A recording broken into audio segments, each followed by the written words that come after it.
Okay, Connie the cleric, Wally the wizard, and Rachel the rogue, they were very sad because their friend, Fred the fighter, had, well, they don't know whether he died, but at the end of the last fight, he got sucked through a portal and he was just gone.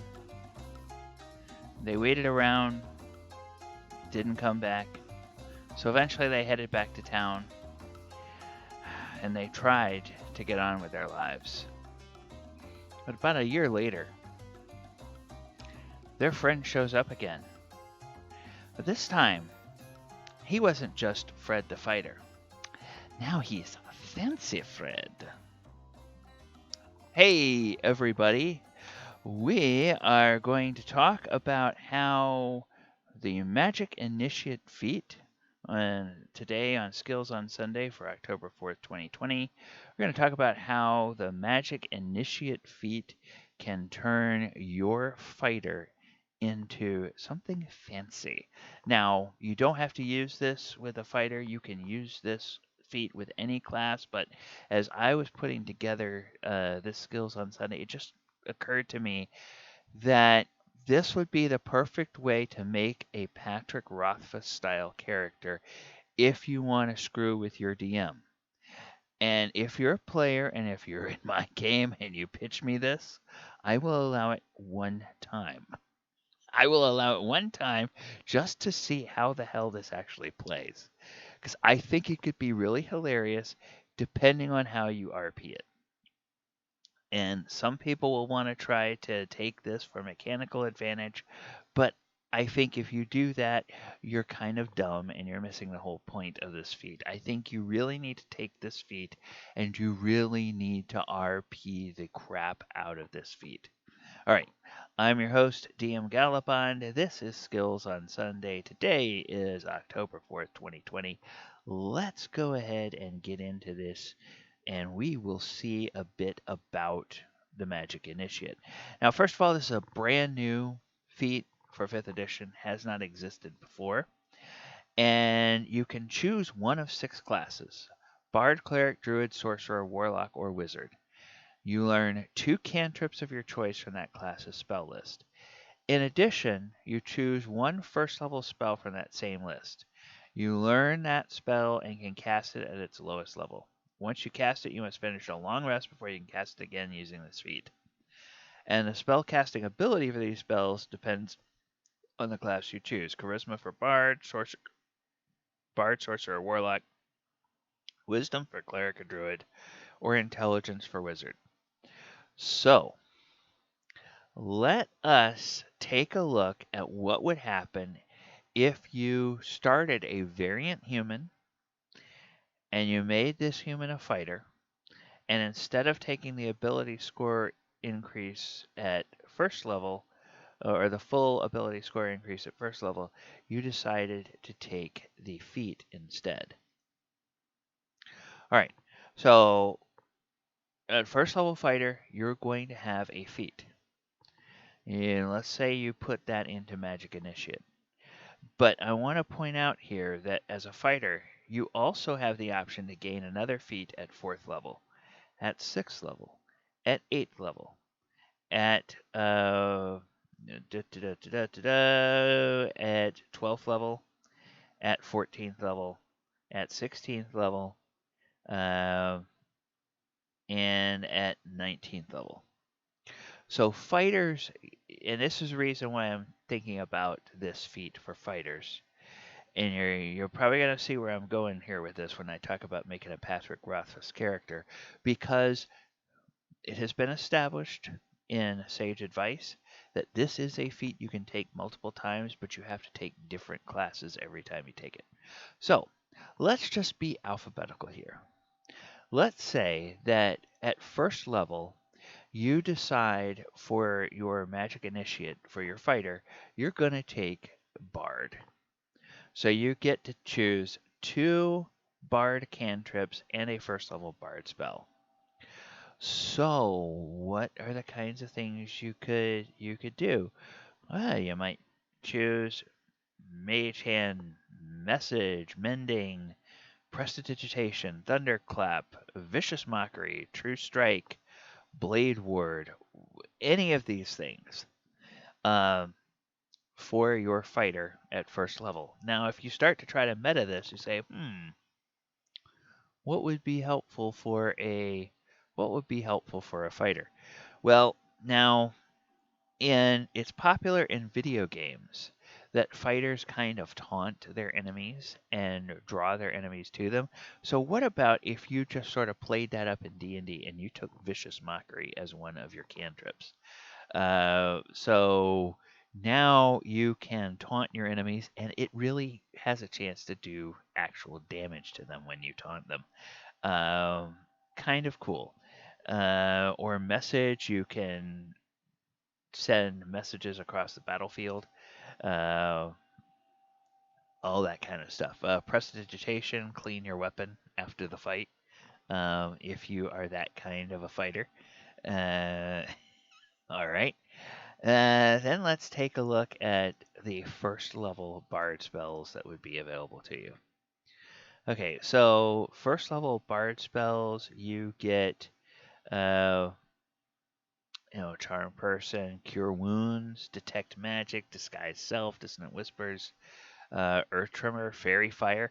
Fairy Fire, that's always super cool because then you give yourself advantage and you give your party advantage on attacking your enemies. That could be a really cool thing. Hideous Laughter, that could incapacitate an enemy. Sleep could deal with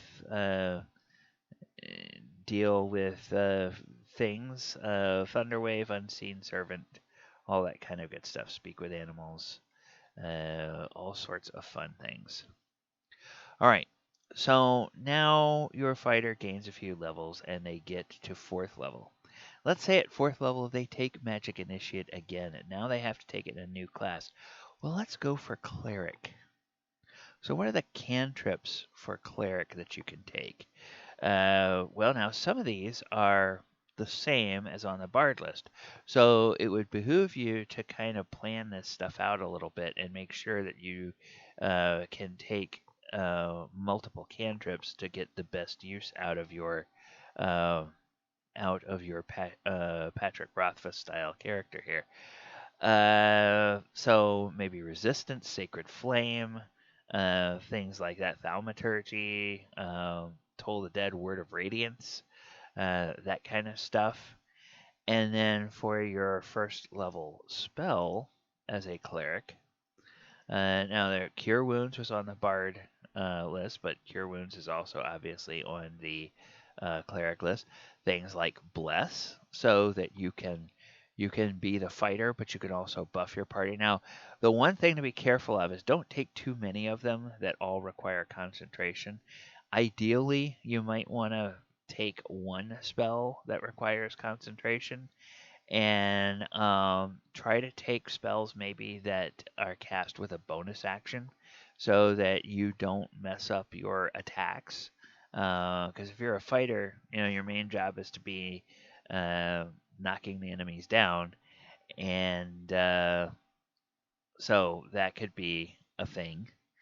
Detect evil and good, detect magic, detect poison, guiding bolt, healing word, um, healing word. Heal your party at a distance. Healing word. Heal the damn cleric from 15 feet away after the cleric takes a lot of damage. Hey, dummy, get out of the way. I'm supposed to be the one that gets hit. Uh, Shield of faith. All these kind of things. So you could do that. All right. So now you gain a couple of more levels from 4th to 6th. Hey, guess what? Ability score improvement or a feat. You're ready to take another feat. You're going to take the Magic Initiate yet again, and this time you're going to take it as a Druid. So what are the Druid cantrips? Control Flame, Create Bonfire, Druidcraft, Frostbite. Look at all of these amazing, amazing, amazing cantrips that Druids get. Magic Stone, Mold Earth, Poison Spray, Primal Savagery, Produce Flame, Resistance, Shape Water, Shillelagh, Thorn Whip, Thunderclap, all this kind of stuff that you get. Now, if we're going to focus on things like bonus action, Shillelagh is a bonus action, and Magic Stone is a bonus action. Um, so now, what if you were a fighter who primarily uses a club? Well, probably by the time you get to 6th level, you're gonna have a magic weapon. So that's probably Shillelagh's probably gonna be almost useless, because most everybody in your party would have that. That maybe not one that you want to take. But then let's have a look at what the 1st level druid spells are. So the 1st level druid spell, absorb elements, animal friendship, beast bond, charm person, cure wounds. Okay, that is showing up yet again. Entangle, fog cloud, goodberry, healing word again, ice knife. So healing word, of course, that's a bonus action thing. That's always good. Then you have a couple of these that are reactions. Absorb elements is a reaction, so that might be a really cool thing to take. Uh, because if you get hit with a damage attack that's I believe, what is it? It's acid, poison. Okay. Energy type. So acid, cold, fire, lightning, or thunder. So that could be a very useful thing for a fighter. If they're on the front lines getting beat up by something like that, and using a spell or taking a spell that uses a reaction instead of an action. So it doesn't sacrifice your attacks, and it also helps you at the moment you're getting hit. So that's a really cool one to have for Magic Initiate if you're a fighter. All right, so that was 6th level. Now let's say 8th level. 8th level, guess what? You get to take another feat. Now we're at Sorcerer. So what are the cantrips you can take as a sorcerer? Acid Splash, Booming Blade, Chill Touch, Control Flames, Firebolt, Frostbite. So look at all of these amazing things. And then once again, you've got to you want to double check that you're not going to be doubling up uh, from different spell lists, from different classes. And then as 1st level spell for a sorcerer, what are the things that you can take? Well, okay, you have that absorb elements thing again. Expeditious retreat. All right, so if you need to move quickly about the battlefield, shield is a reaction. That's another good one. That's also been on a couple of things. Featherfall is a reaction, of course. Featherfall is really situational.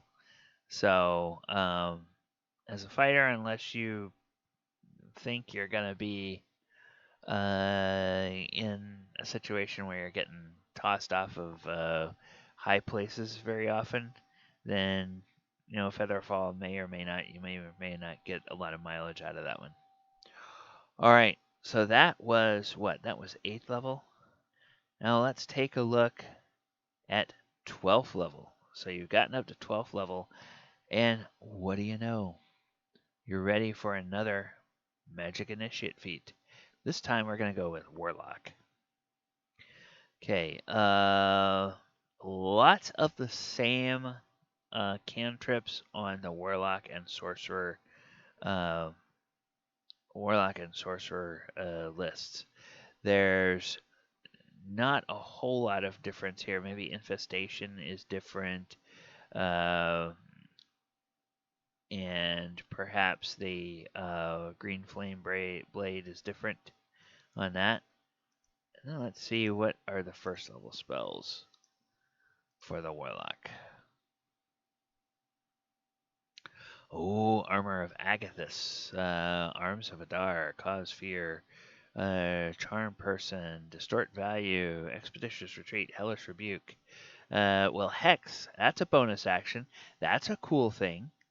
Taking Hex as your 1st level spell from Warlock and being able to then transfer that every time an enemy falls in battle, that's a really useful thing to have.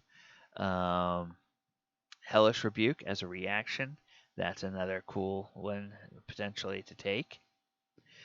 And then, so that was 12, right? Then finally, you get to 14th level. And you're ready to take your last magic initiative, which is for the wizard. Well, looky at all the cantrips wizards get. The entire candy store is open to you. So, just about anything you want to take that's there. So, lightning lure, maybe, something like that. Uh, so, one action, one action. Everything is an action except for mending, which is a minute. So that's, that would be an out of combat thing anyway. And then let's go to your first level spells. And of course, my goodness, you get all kinds of things.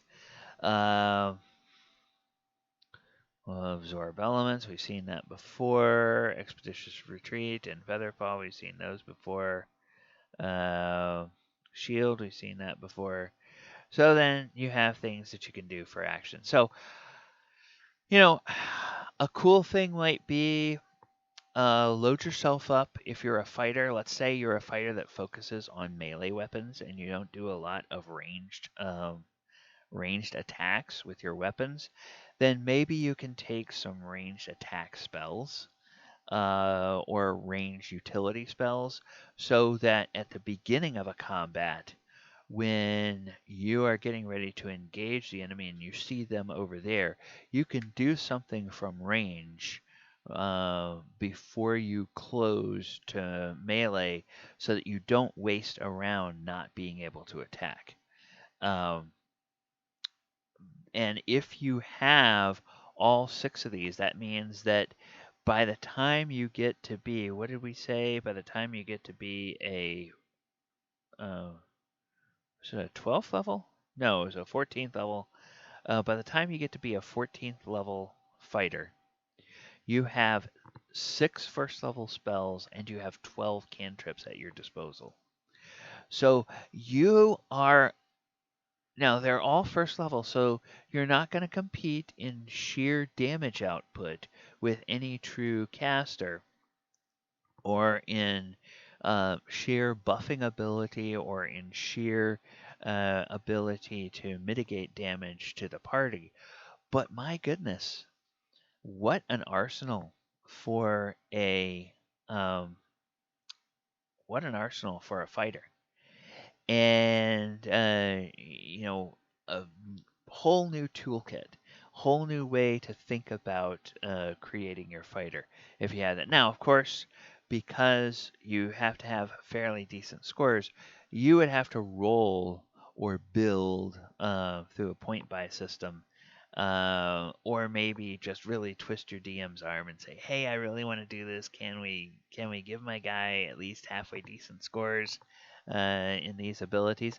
And your DM may say, "Okay, well, if you want to give him halfway decent scores, then you're gonna have to decide 2 scores that are below average. So 2 scores that are an 8 or below. If you want to have these 3 scores high so that you can do your spell casting, then maybe you just have a really low constitution and a really low dexterity. So you're a little bit easier to hit, and you don't have as many hit points as you might normally have. So that could be a thing. That could be a thing. And if you want to do that, or you could just take your chances and say, "Wait a minute, I'm going to roll the scores." And when you roll the scores, if they're all good and you feel like you can put high scores into those 3 stats or high enough scores, then hey, guess what? You can create this Patrick Rothfuss style character. All right, well that's gonna do it for Skills on Sunday for this week. If you like the content that we make on this channel, please subscribe to the channel, like the video, share the video, uh, and click the post notification bell so that you hear about all of the content that will be dropping in the future.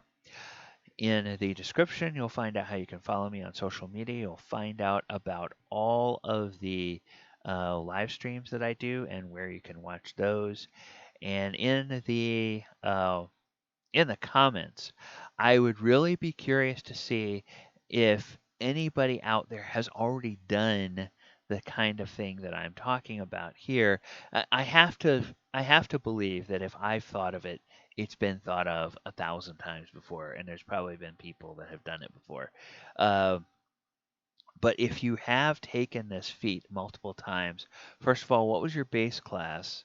And what were the choices you made in terms of which classes you took the magic initiate in and the extra spells? Now, we focused on building a fighter that had some extra magic capabilities here.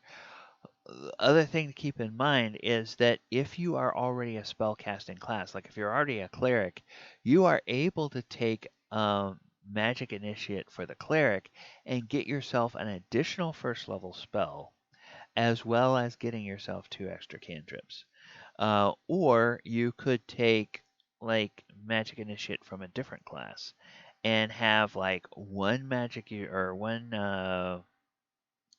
how do I say it? One wizard spell and 2 wizard cantrips that you might not normally get a chance to have. So there's all kinds of ways you can use this, but to my mind, when I was thinking about this, to me it just seemed, oh yeah, fighter would be the perfect one to do this with, for all the reasons we talked about here. All right, thank you so much, everybody. Hope that you have a wonderful day. Uh, Go out there, roll a lot of d20s, and make yourself, uh, you know, give yourself a little bit of fun in this game that we call D&D. Good night, everybody.